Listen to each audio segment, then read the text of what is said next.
By the way, the other big issue on the other side of the ball, we've just kept talking about Drake May here, but let's talk about the Seahawks for a second.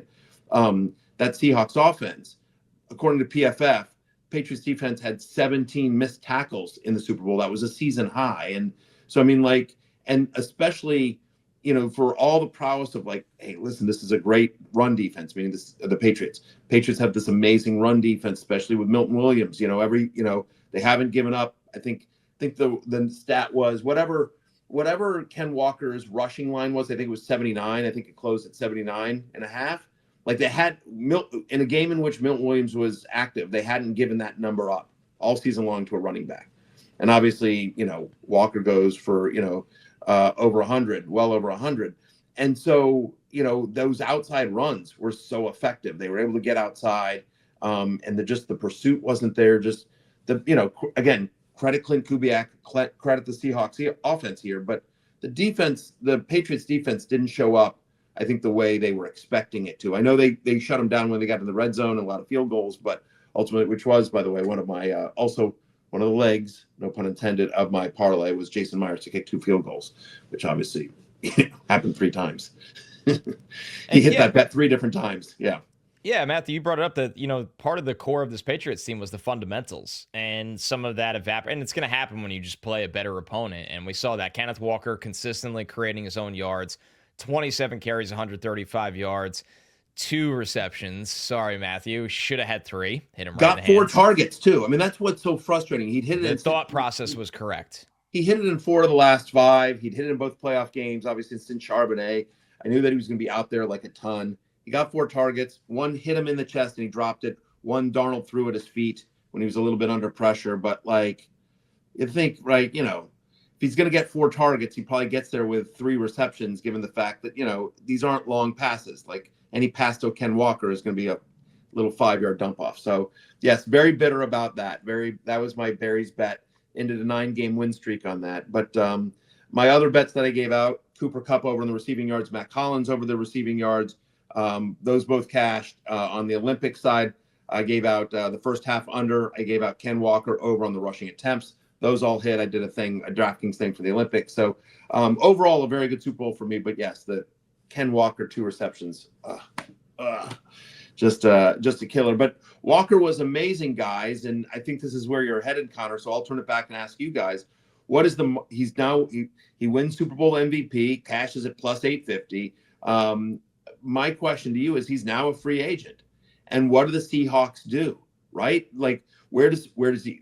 Alan Graff X says way too early, but where does K. Will III, where does KW3 go in drafts next year? And do you think the Seahawks franchise tag him? Do they bring him back? Like Super Bowl MVP. Like I think the thought was at the beginning of the season or even the middle of the season that, hey, with Charbonnet, maybe they move on, let Charbonnet become the lead, and they'll add to the backfield, whether it's free agency with some depth or the draft. But I don't know how you let Ken Walker, after winning you a Super Bowl, walk out that door, especially given how brutal that injury was to Zach Charbonnet. At a minimum, you have to franchise tag him and work on an extension, right? And you brought up the Charbonnet injury, Matthew, that even further reemphasizes the point that, you tear your ACL in January. What is that going to look like for a running back? Are you just going to be full throttle in August camp? No, you're ramping them up in the middle of the season, even on an early rehabilitation scale. You can't predict what that. And this team is so run heavy, even with Kubiak moving on to the Raiders, they're not going to change the identity of who they are. So I think, Kenneth, there's a high likelihood that the 2 running backs we're most excited about in free agency, and Kenneth Walker and Breece Hall, end up hit with the franchise tag or the transition tag, because that number is so low. There's really no such thing as a bad 1-year deal. Running backs can fall off a cliff at any given moment, so you'd rather pay them on the 1 years for a little bit more per year than the multi-years of guaranteed money. So, Jay, I don't. And here's the little kicker here that's unbelievable in this, Jay. Seattle has a ton of cap space. They're a Super Bowl winner with a ton of cap space going into next year. This is John Schneider is who he is for a reason, right? But this is one of the more amazing facts about this roster right now. They're not going anywhere.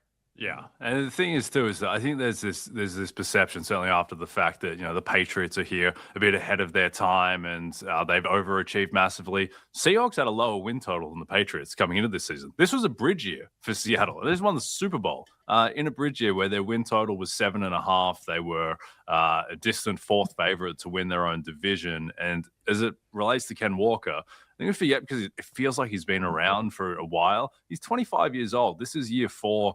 And he finally he had his moment on the biggest stage, but he's always been someone that the advanced stats have always loved. He's always been an elite running back by PFF grade. He's the number 1 running back in the whole NFL across the whole season by PFF grade this year. He's top 7 each of the past 3 seasons. And to your point, Connor, there's no real alternative because this team just runs the ball so much. And as much as JSN, who wins Offensive Player of the Year, who is certainly the star and the best player on this offense, as much as he is the best player on the offense, this is a team that is built around Clint Kubiak's run scheme and play action off of that. And it requires a lot of running the ball. And Ken Walker is certainly the most talented guy that they could get in free agency. So yeah, I would suspect that they just bring him back. And then, as always is the case with Ken Walker, you just hold your breath and hope that he stays healthy. Hey, it's Matthew Berry from NBCSports.com and RotoWorld.com, and I want to thank you so much for watching whatever it is you just watched, or if nothing else, being too lazy to click out of the autoplay after this video started, after whatever it is you actually wanted to watch finished. But now that you're here, I'd like to take a moment here to ask you respectfully now, okay? I'm asking you respectfully to subscribe to the NFL on NBC YouTube channel.